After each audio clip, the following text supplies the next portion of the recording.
My husband texted me, "I just inherited millions. Pack your things and get out of my house." When I came home, the divorce papers were already on the table. I calmly signed them. Good luck, but you forgot that. Good day, dear listeners. It's Clara again. I'm glad you're here with me. Please like this video and listen to my story till the end, and let me know which city you're listening from. That way I can see how far my story has traveled. I never imagined that 42 years of marriage could end with a text message. But there it was, glowing on my phone screen at 3 in the afternoon while I was folding laundry in our bedroom. "I just inherited millions. Pack your things and get out of my house." My hands froze mid-fold, holding one of Robert's shirts. The same shirts I'd been washing for over 4 decades. The same man who'd promised to love me in sickness and in health, for richer or poorer. Apparently, richer had different terms and conditions. Let me back up. My name is Margaret Chen, though everyone calls me Maggie. I'm 67 years old, and until that text message, I thought I knew exactly who I was. A retired school teacher, a grandmother of 3, and the wife of Robert Chen, a mid-level insurance manager who'd spent his entire career in the same company. We lived in a modest 3-bedroom house in suburban Sacramento. Nothing fancy, but it was ours. Or so I thought. The previous 6 months had been strange. I'll admit that now. Robert had become distant, distracted. He started going to the gym, something he'd never done in all our years together.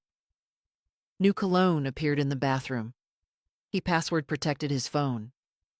Classic signs, probably. But I'd trusted him. Trusted us. Then came the news about his uncle Lawrence. I'd met Lawrence exactly twice in 42 years. He was Robert's father's brother, a wealthy, eccentric man who'd made his fortune in tech investments in the early 2000s and never married. When Robert got the call that Lawrence had died, he seemed excited. Not sad. Excited. "Uncle Lawrence left everything to me," he'd said that evening, pacing our living room. "Everything, Maggie. His entire estate. We're talking millions. Multiple millions." I remember feeling happy for us, for our future. Maybe we could finally take that trip to see the Grand Canyon. Maybe help our daughter Jessica with her mortgage. Maybe set up better college funds for the grandkids. But Robert's eyes had this cold gleam I'd never seen before. "This changes everything," he'd said. And the way he'd said everything, it made something in my stomach twist. The lawyers were handling the estate, he told me. It would take a few weeks to process. In those weeks, Robert transformed into someone I didn't recognize. He bought expensive suits, started talking about new beginnings and fresh starts. He'd come home late, smelling of perfume that wasn't mine. I wasn't stupid. I knew what was happening. But I suppose I was in denial, hoping I was wrong, hoping that the man I'd built a life with wouldn't throw it all away. Then came that text message, followed by another. "The divorce papers are on the kitchen table. Sign them. This is my inheritance, my money, my house. You contributed nothing." Contributed nothing. The words hit me like a physical blow. Nothing? I'd worked full-time as a teacher while putting him through business school. I'd raised our children while he built his career. I'd managed every household expense, every medical crisis, every family emergency. I'd been there through his father's death, his mother's dementia, his job losses and promotions. Nothing. My hands were shaking when I walked down to the kitchen. The divorce papers were indeed there, spread across the table where we'd eaten thousands of meals together. The ink was fresh. He'd already signed his name with a flourish. I heard his car pull into the driveway. The door opened. Robert walked in, but he wasn't alone. A woman followed him, young, maybe 35, wearing designer clothes and a smug smile that told me everything I needed to know. "Oh, good. You're still here," Robert said, his voice dripping with false politeness. "Maggie, this is Vanessa. Vanessa, this is, well, soon to be my ex-wife." Vanessa's smile widened. She actually had the audacity to wave at me. "Sign the papers, Maggie," Robert said, loosening his tie. "Let's make this easy. You can take your personal items. I'm feeling generous. I'll even give you $10,000 to help you get started somewhere else. But this house, this life, this money, it's mine now." I looked at him, really looked at him, and I smiled. Because Robert, in his greed and arrogance, had forgotten something. One crucial detail that was about to cost him everything. "Of course," I said calmly, picking up the pen. "I'll sign." His eyebrows raised in surprise. He'd expected tears, begging, drama. I signed my name on every line indicated. Neat, precise. The same signature I'd used to sign our marriage certificate 42 years ago. "I wish you the best of luck," I said, sliding the papers across the table. "But Robert, you forgot something important." He barely listened, already turning to Vanessa with a triumphant grin. I picked up my purse and walked toward the door. But before I left, I turned back one more time. "You forgot that this house? It's in my name, just mine. Has been for 23 years. The look on Robert's face as I walked out was almost worth 42 years of marriage. Almost. I drove to my daughter Jessica's house in a daze, my hands gripping the steering wheel so tightly my knuckles turned white. The late afternoon sun blazed through the windshield, but I felt cold. So cold. Jessica took one look at me standing on her doorstep and pulled me inside. "Mom, what happened? You look like you've seen a ghost." I told her everything. The inheritance, the text message, Vanessa, the divorce papers. Jessica's face went from concerned to furious in about 30 seconds. "That son of a—" She caught herself, glancing toward the living room where my grandson Tyler was playing video games. "Mom, you can't let him do this. You can't just roll over." "I'm not planning to," I said quietly. That night, lying in Jessica's guest room, I couldn't sleep. My mind kept racing, calculating, remembering. What did I actually have? What had I lost? What could I still protect? The house was mine. That much was true. 23 years ago, when Robert's mother had been diagnosed with dementia, we'd transferred the house solely into my name to protect it from potential nursing home claims against family assets. Robert had agreed to it readily back then. He'd probably forgotten all about it. But what else? Our bank accounts were joint. Our retirement funds were split. I had my teacher's pension, but it wasn't much. Robert's 401k was substantial, and I was entitled to half of it in California, a community property state. But the inheritance? That was going to be tricky. I pulled out my laptop and started researching. California family law, inheritance rules, property division. The blue light of the screen illuminated my face as I read page after page. Inheritances received during marriage are typically separate property, meaning Robert might actually have a legal right to keep it. Unless it had been commingled with marital assets. Unless he'd made certain mistakes in how he handled it. But I didn't even know the details yet. How much money were we talking about? Where was it? What accounts? Had Robert already moved it somewhere? My chest tightened with fear. What if I really did end up with nothing? I was 67 years old. I had some savings, my pension, and a house. But could I survive on that? What about health care? What about the future? No, I couldn't think like that. Fear was exactly what Robert wanted. Fear would make me accept whatever scraps he offered. I thought about Vanessa's smug face. about Robert's cold eyes, about that text message. You contributed nothing. Something hardened inside me.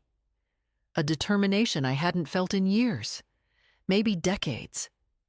Jessica found me at her kitchen table at 6 in the morning, surrounded by printed articles and handwritten notes. "Mom, have you slept at all?" "I need a lawyer, Jess, a good one, the best divorce attorney in Sacramento." She sat down across from me, sliding a cup of coffee into my hands. "Okay, I know someone. Rebecca Torres. She handled my friend Amanda's divorce last year. She's tough. Really tough." "Good." I sipped the coffee, feeling its warmth spread through me. "I need tough. What are you planning?" I looked at my daughter, this strong woman I'd raised. "Your father thinks he can throw me away like trash after 42 years. He thinks his inheritance makes him untouchable. He thinks I'm weak." "You're not weak, Mom. You've never been weak. He's about to find out exactly how not weak I am." I pulled out my phone and started making a list. First, I need to document everything, every asset, every account, every piece of property. Second, I need to secure what's mine, the house, my personal accounts. Third, I need to find out exactly what Uncle Lawrence left him and how Robert's handling it. Jessica reached across the table and squeezed my hand. "What can I do?" "Help me remember. You and your brother. I need you both to help me document our family history. Every contribution I made. Every sacrifice. Every time I supported Robert's career or education or business ventures. Everything." Over the next few days, I moved methodically. I opened a new bank account and transferred my share of our joint savings, exactly half. I changed my direct deposit for my pension. I gathered documents, tax returns, mortgage papers, insurance policies, photographs, emails. I found Rebecca Torres's office downtown, a sleek glass building that made me nervous. But when I met Rebecca, a sharp-eyed woman in her 40s with silver streaks in her black hair, I felt something I hadn't felt in weeks: hope. "Mrs. Chen," she said, after I'd told her everything, "your husband made several critical mistakes, and I'm going to make sure he pays for every single one." Rebecca Torres didn't waste time. Within 48 hours of our first meeting, she'd filed a response to Robert's divorce petition and sent him a detailed request for financial disclosure. Every account, every asset, every penny of Uncle Lawrence's inheritance. "He has 30 days to comply," Rebecca explained, sitting across from me in her office. "But I'm betting he won't be honest. Men like your husband never are when they think they're holding all the cards." "What happens if he lies?" Her smile was razor sharp. "Then we catch him. And judges don't like liars, Mrs. Chen. They especially don't like liars who try to hide assets during divorce proceedings." I'd also hired a private investigator. His name was Marcus Webb, a former police detective who specialized in marital cases. I'd never thought I'd be the kind of woman who hired a PI, but here I was, sitting in his modest office, looking at photographs of my husband and Vanessa. "They're not being subtle," Marcus said, sliding a folder across his desk. "Restaurants, hotels, shopping trips. He's spending money like water." The photos hurt more than I'd expected. Robert's arm around Vanessa's waist. Robert laughing at something she said. Robert looking at her the way he used to look at me decades ago. "Where's the money coming from?" I asked, forcing myself to focus. "That's the interesting part." Marcus pulled out bank statements. "He opened a new account 2 weeks after his uncle died. Private bank, not the one you shared. He's been funneling money into it." "From the inheritance?" "That's what we need to prove. But look at this." He pointed to a series of transactions. Large purchases, a new car, $60,000, jewelry, He bought Vanessa a diamond bracelet that cost 15 grand. My stomach churned. Can we use this? Absolutely. In California, anything he spends after the date of separation is considered waste of community assets if it's not for legitimate purposes. Taking his mistress on shopping sprees? That's textbook. Robert, meanwhile, was getting nervous. I could tell from the messages Jessica reported back to me. He'd called her, trying to sound casual, asking where I was staying, what I was planning. I told him you were with a friend, Jessica said, and that you'd hired a lawyer. How did he react? He laughed, said you couldn't afford a good lawyer and that you'd come crawling back when you realized you had no options. Jessica's face darkened. Mom, I wanted to reach through the phone and... Don't. Let him think he's winning. Arrogant people make mistakes. And Robert did make mistakes. Big ones. The first came 2 weeks later when Rebecca received his financial disclosure. It was incomplete, obviously so. He'd listed the house as his asset despite my name being on the deed. He'd undervalued his 401k and the inheritance from Uncle Lawrence. He'd declared it as separate property, not subject to division, and listed the amount as $2.3 million. Rebecca's eyebrows rose when she read it. $2.3 million. Interesting. That's a lot of money. It is. But here's what's interesting. He's claiming it's all separate property, but look at this. She showed me another document. He deposited the inheritance into that new account Marcus found. But then he transferred $500,000 into your joint account, the one you both had access to, before moving it back out 3 days later. What does that mean? It means he commingled the funds. The moment he mixed inherited money with marital assets, even temporarily, he made it community property, at least partially. I felt something unfurl in my chest. Not quite hope, not yet, but possibility. The real breakthrough came a week later. Marcus called me, excitement clear in his voice. Mrs. Chen, you need to come to my office. Now. When I arrived, he had his computer open to a social media page. Vanessa's Instagram account. Look at the posts from the last month. I scrolled through them. Photos of expensive dinners, a Cartier shopping bag, her wearing the diamond bracelet. And then, my breath caught. A photo of Vanessa and Robert taken in our living room. My living room. In my house. Posted 3 days ago. The caption read, New beginnings in our beautiful home, #blessed, living my best life. She's living in my house? My voice came out strangled. Since the day after you left, according to the metadata on these photos. Marcus scrolled further. And look at this one. It was a photo of Vanessa's hand, showing off an enormous engagement ring. The caption, He finally made me the happiest woman alive. Can't wait to start our forever. Posted yesterday. Robert had proposed to her, in my house, with money that might legally be partly mine, while we were still married. Rebecca's eyes gleamed when I showed her. Oh, this is perfect. This is absolutely perfect. How is this perfect? He's engaged to another woman. Mrs. Chen, Rebecca said calmly, your husband just handed us everything we need.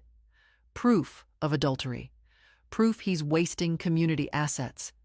Proof he moved his mistress into the marital home. And that ring? If it cost what I think it did, that's probably another $50,000 of community funds spent on his affair. She started typing on her computer. We're filing a motion, emergency relief. I'm going to ask the judge to remove both Robert and Vanessa from your home immediately and freeze all his accounts until we sort out what money is whose. My hands were shaking. Will it work? Look at me, Mrs. Chen. Rebecca's voice was firm. You've been patient. You've been methodical. You've gathered evidence. Now we strike. Hard. For the first time since that text message, I smiled. Really smiled. Robert was about to learn that I wasn't going anywhere, and neither was my house. The emergency hearing was scheduled for Thursday morning at 9 a.m.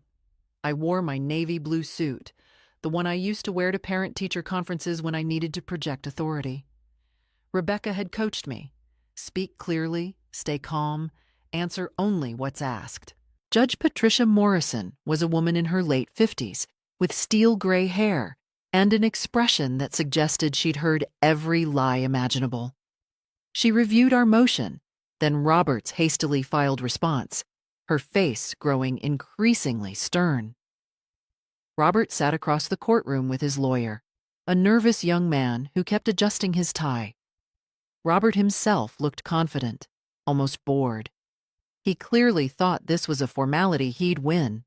"Mr. Chen," Judge Morrison said, her voice cutting through the courtroom, "you moved your fiancé into the marital home while divorce proceedings were pending?" Robert's lawyer stood.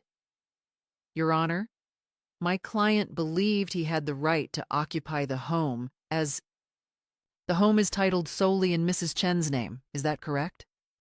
A pause. "Yes, Your Honor, but—" "And you've been posting photos on social media from inside this home, Mr. Chen?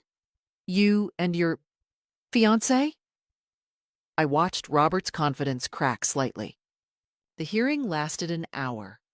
Rebecca presented the Instagram posts, the bank records showing the commingled funds, the receipts for jewelry and cars purchased for Vanessa. She was surgical in her presentation, and I watched Judge Morrison's expression darken with each piece of evidence. When she made her ruling, her voice was ice.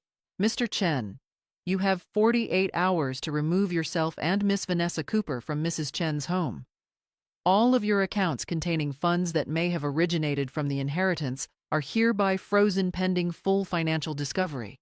You are prohibited from making any purchases over $500 without court approval. Mrs. Chen is awarded temporary spousal support of $4,000 per month. Court will reconvene in 30 days for a full hearing on asset division." The gavel came down. Robert's face went purple. He started to stand, but his lawyer pulled him back down, whispering urgently. I walked out of that courtroom with Rebecca, my legs somehow steady despite the adrenaline coursing through me. "We won," I said, still not quite believing it. "We won round 1, Rebecca corrected. "Now comes the hard part. He's going to retaliate." She was right. That evening, my phone exploded with messages. First from Robert. "You're going to regret this. I will destroy you. You'll get nothing." Then from numbers I didn't recognize. Texts calling me vile names, accusing me of being a gold digger, of stealing what was rightfully Robert's. Jessica called me, panicked. "Mom, Dad showed up at my work. He was screaming in the parking lot about how you manipulated the judge, how you're trying to steal his money. Security had to escort him out." My son David called next. "Mom, what the hell is going on? Dad called me saying you're trying to destroy him, that you've turned into someone he doesn't recognize.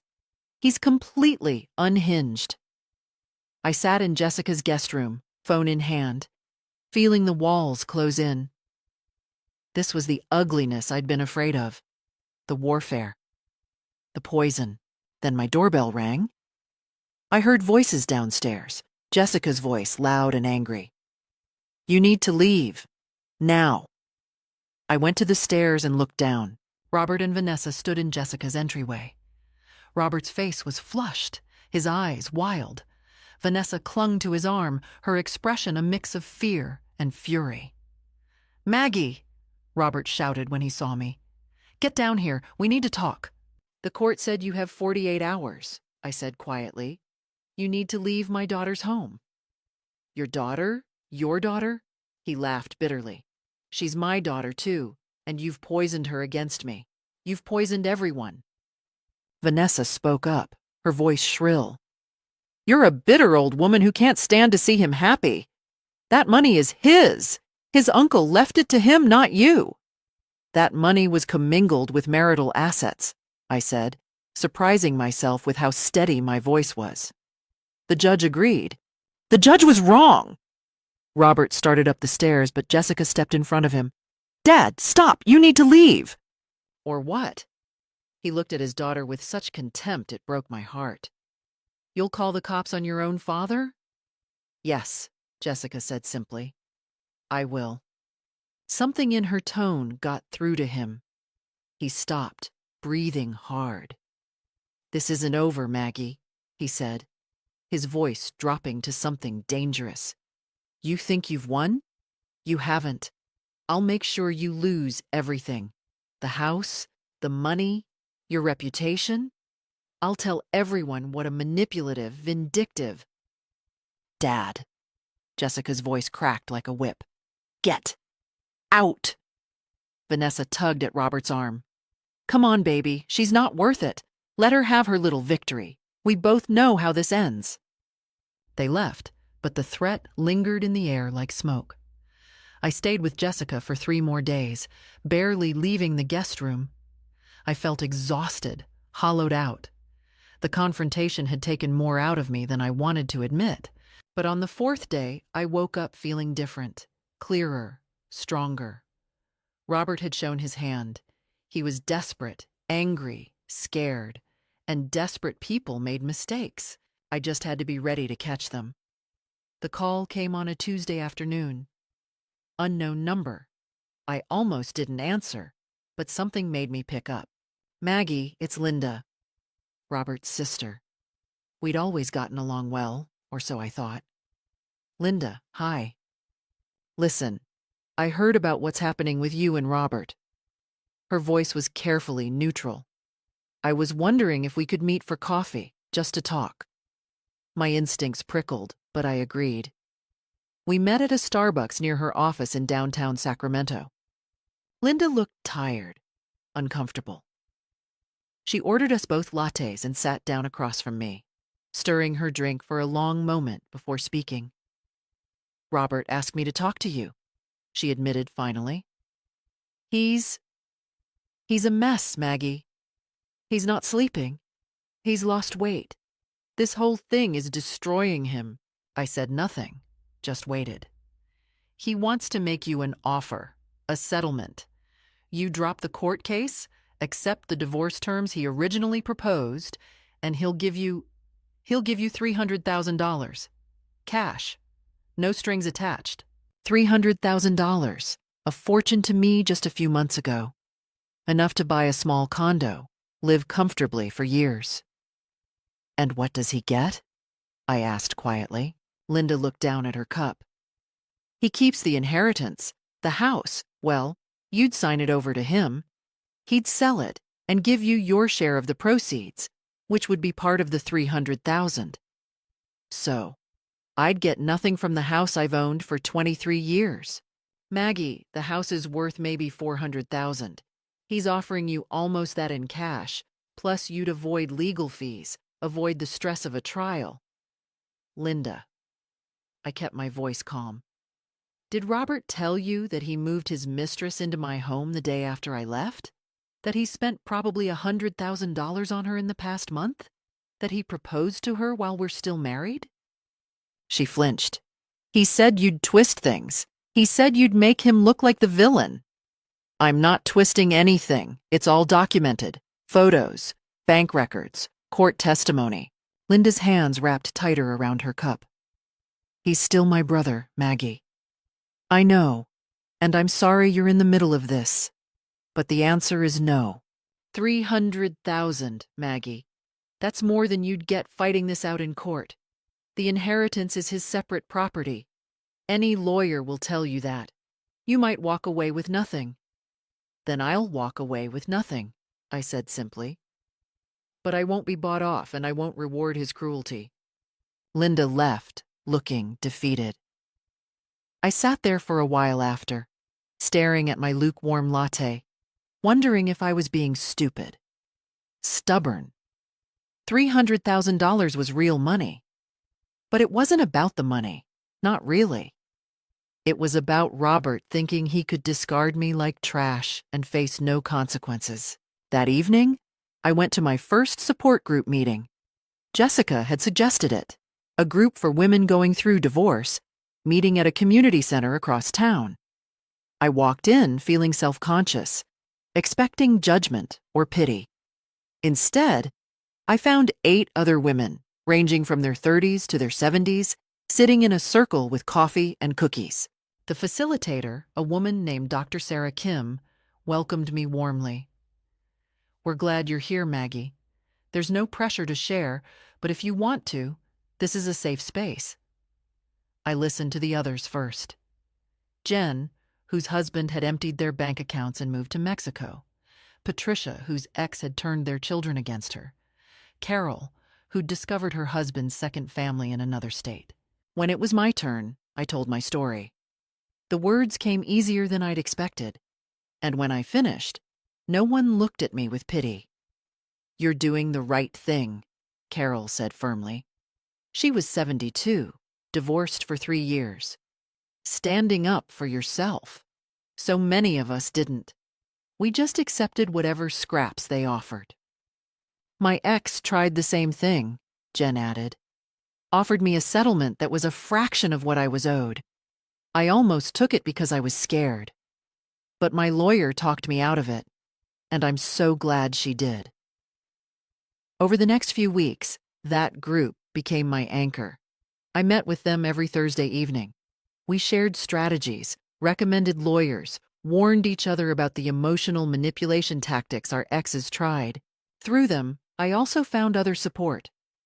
Carol introduced me to her church group, and even though I wasn't particularly religious, they welcomed me. They helped me move my belongings out of storage and into a small rental apartment I'd found. A clean, bright 1-bedroom with a view of a park. David, my son, came to visit.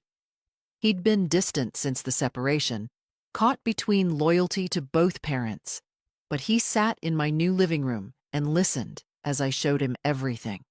The bank records, the photos, the court documents. "Dad told me you were exaggerating," he said quietly, "that you were making him out to be worse than he is." "I've never lied to you, David." "I know, Mom. I know that now." He rubbed his face. I didn't want to believe Dad could do this." We hugged, and I felt another piece of my foundation solidify. Rebecca called with an update. Robert had moved out of the house but was filing motions to contest nearly everything.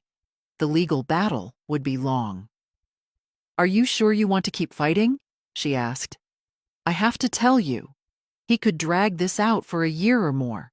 "I'm sure," I said. And I meant it. Because I had something now that I hadn't had before. A community, support, people who believed in me. And I wasn't alone anymore. They came on a Saturday morning without warning. I was in my new apartment, watering the small herb garden I'd started on the windowsill, when the knock came. Loud, insistent. Through the peephole, I saw Robert, alone this time. He was holding flowers, grocery store carnations, the kind he used to bring home when he'd forgotten our anniversary. My hand hesitated on the doorknob. Every instinct screamed not to open it. But another part of me, the part that had loved this man for 42 years, wondered if maybe, just maybe, he'd come to his senses. I opened the door but left the chain lock engaged. "Maggie," his voice was soft, contrite. "Please, can we talk? Just 5 minutes. Say what you need to say from there. I can't do this through a crack in the door." His eyes looked red, tired. "Please, I've been doing a lot of thinking about us, about everything." Against my better judgment, I unhooked the chain. Robert stepped inside, and that's when I saw Vanessa emerging from the stairwell behind him, a small smile on her lips. My stomach dropped. "What is this?" I started to close the door, but Robert caught it. "Wait, just wait."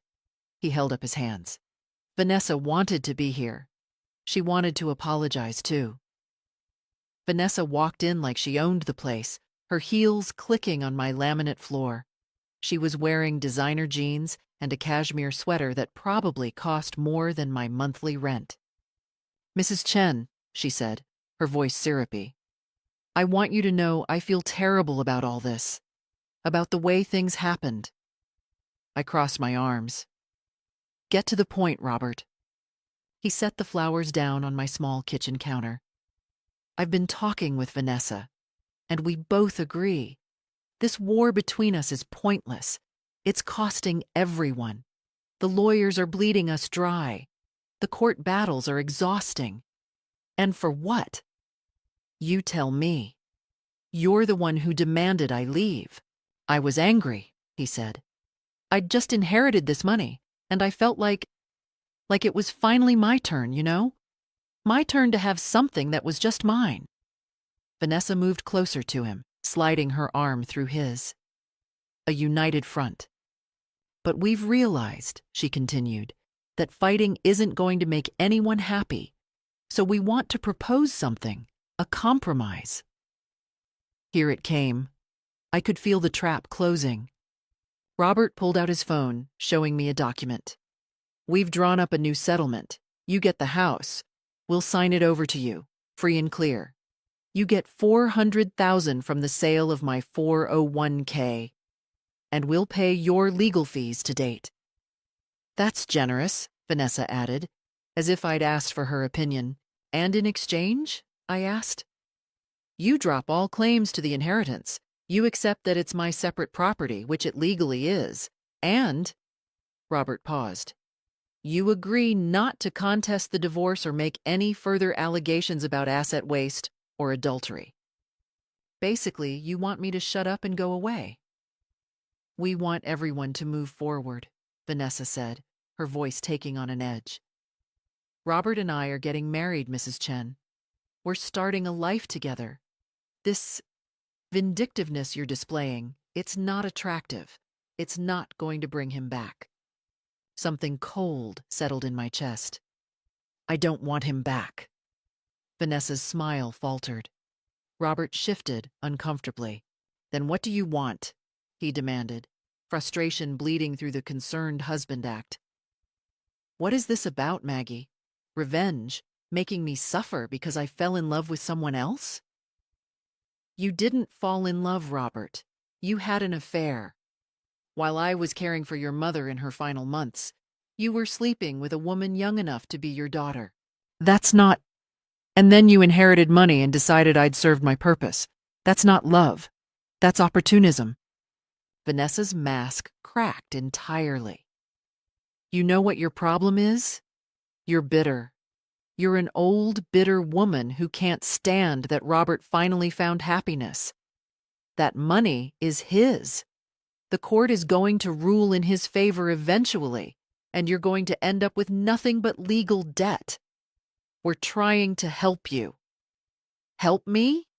I laughed, but there was no humor in it. "By offering me less than half of what I'm legally entitled to? By asking me to sign away my rights and pretend you didn't commit adultery?" Robert's face hardened. The mask was fully off now.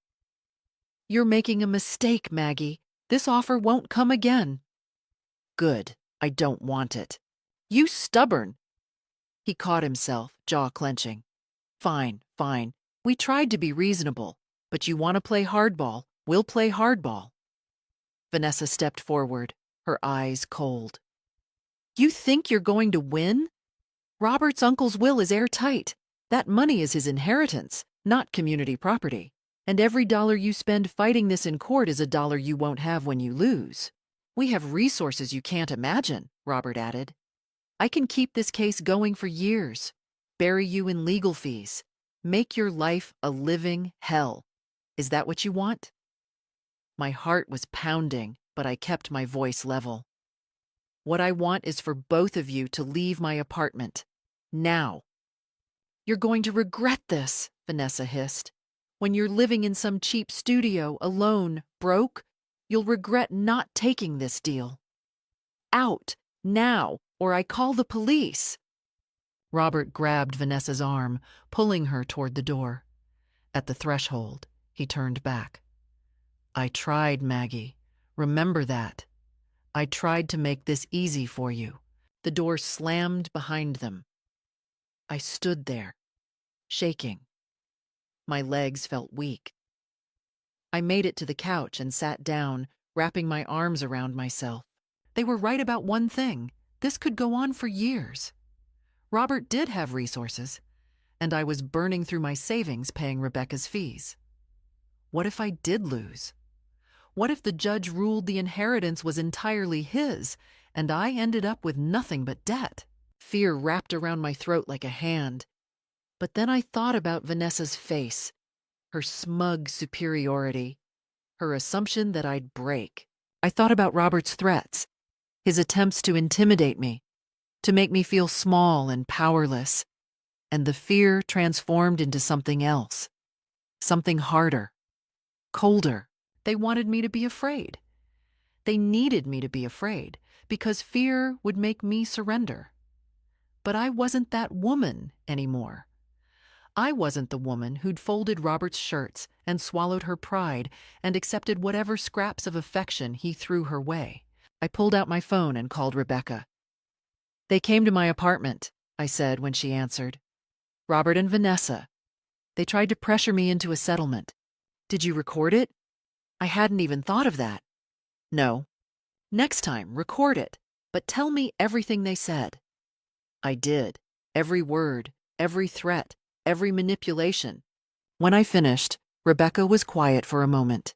Then, they're scared, Maggie, really scared. People don't make threats like that unless they're desperate. So what do?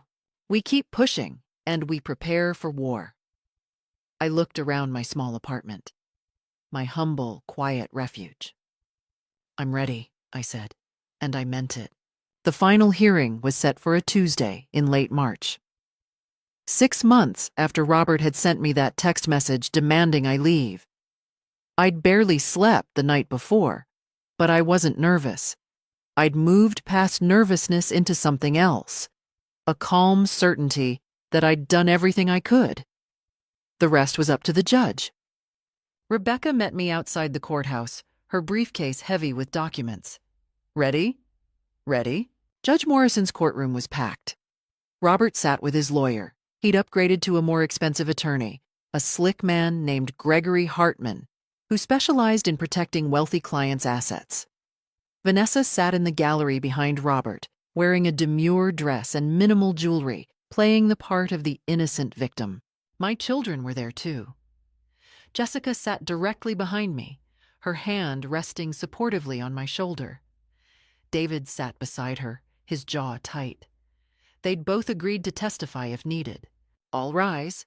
Judge Morrison entered, her expression unreadable. We sat, and the hearing began. Rebecca went first. She methodically presented our case. The timeline of the inheritance, the proof of commingling when Robert had deposited money into our joint account, the bank statements showing massive expenditures on Vanessa, jewelry, a car, trips to Vegas, designer clothes. She presented the Instagram posts, Vanessa flaunting the diamond bracelet, the engagement ring, her new home, my home. She presented the purchase receipts, each one stamped with dates during our marriage, during separation, before the divorce was finalized. Your Honor, Rebecca said, Mr. Chen received an inheritance of $2.3 million. Within 6 weeks, he had spent or moved over $600,000 of that money. He claims it's his separate property, but he commingled it with marital funds. He spent community assets on his paramour, and he committed waste on a massive scale.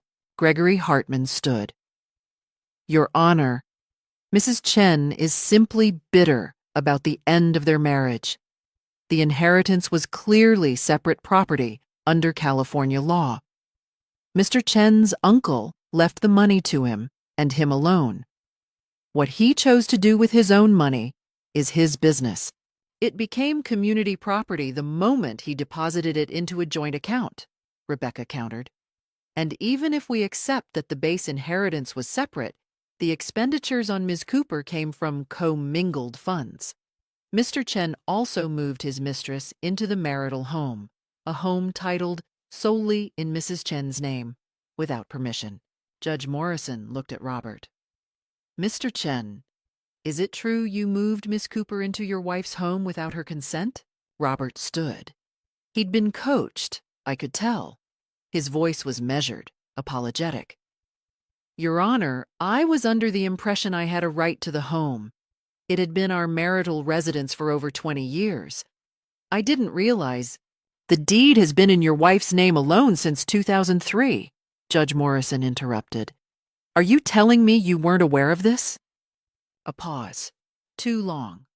I had forgotten. You forgot who owned your house? Gregory jumped in. Your Honor, my client was under emotional distress following his uncle's death and the dissolution of his marriage. Let's talk about the timeline, Rebecca said.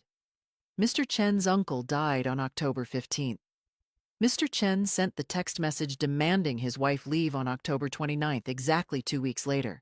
He filed for divorce on November 2nd. He moved Miss Cooper into the home on November 5th. This wasn't grief, Your Honor. This was calculated. That's not true. Vanessa's voice rang out from the gallery. Everyone turned.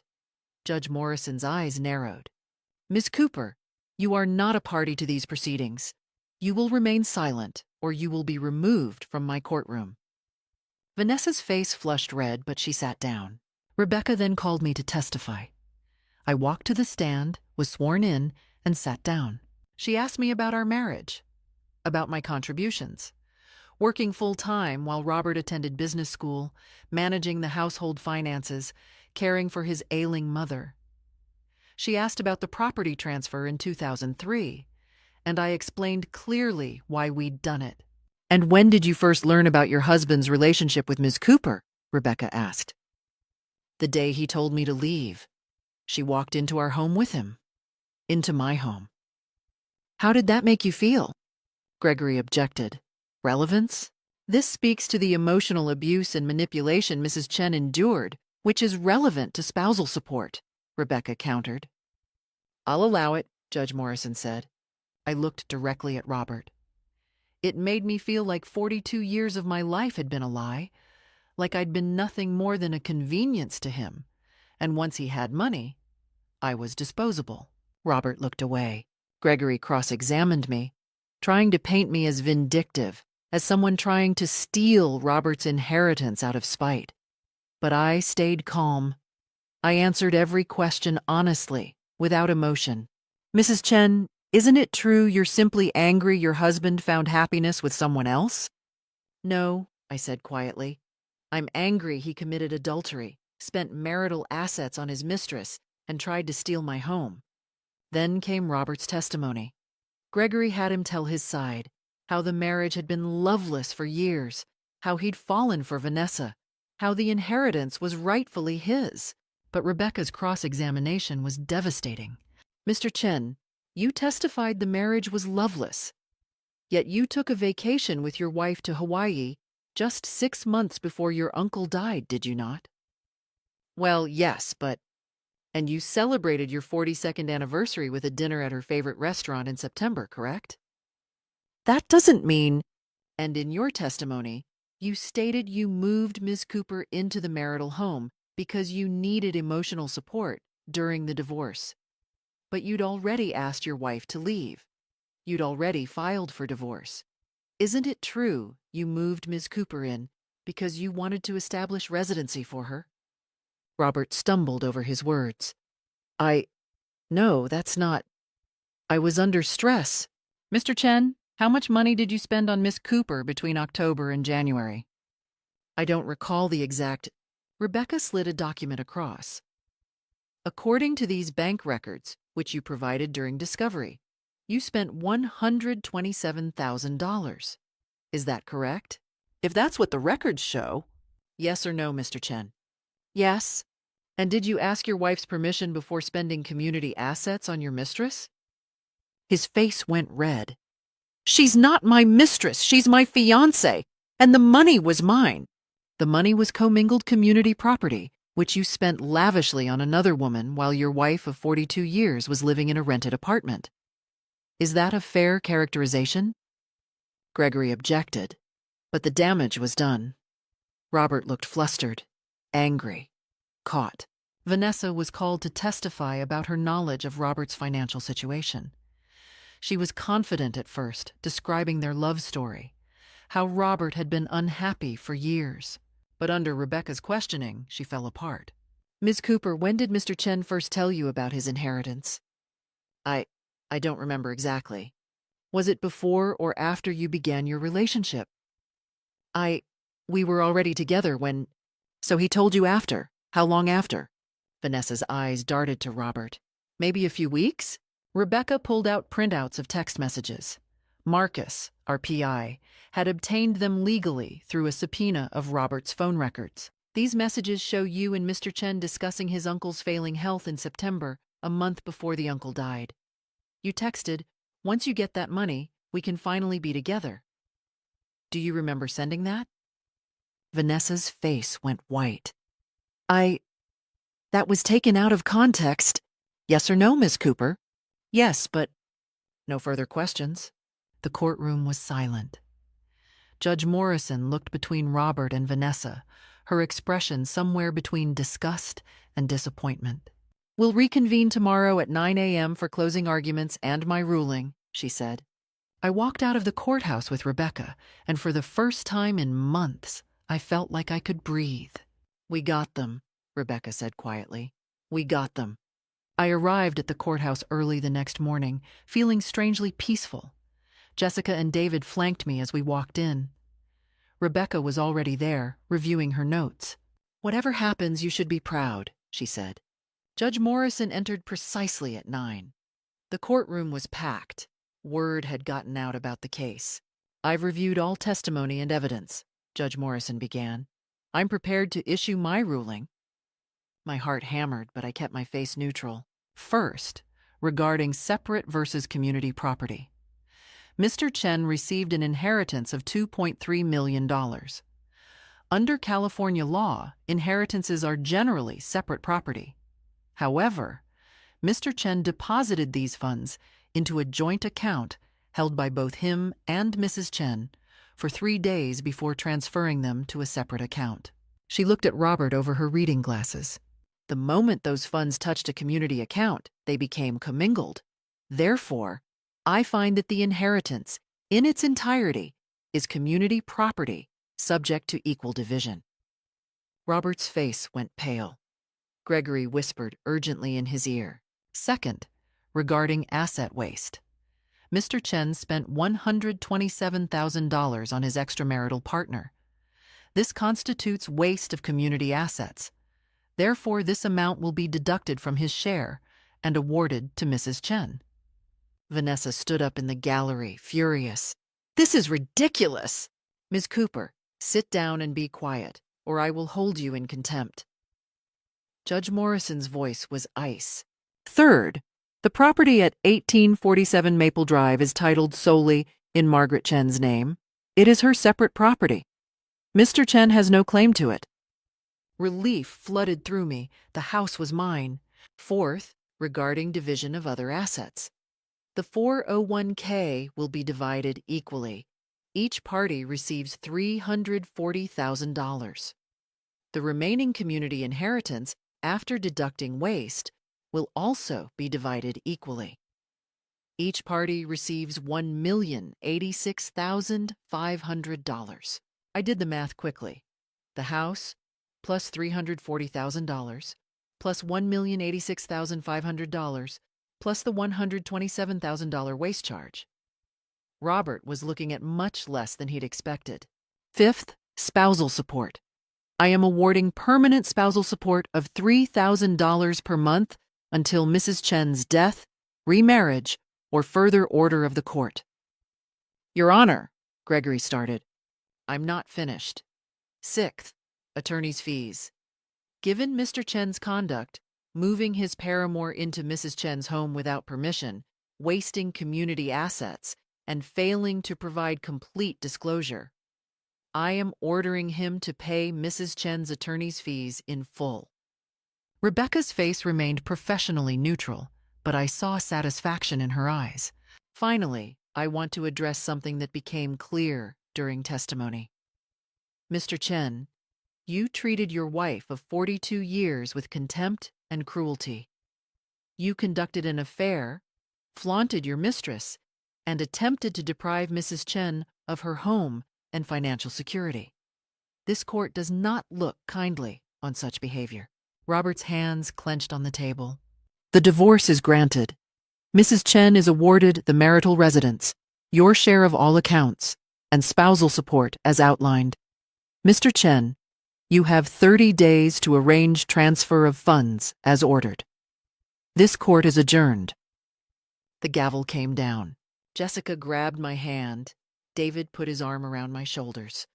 Rebecca leaned over, whispering, "Congratulations, Maggie. You won. Completely."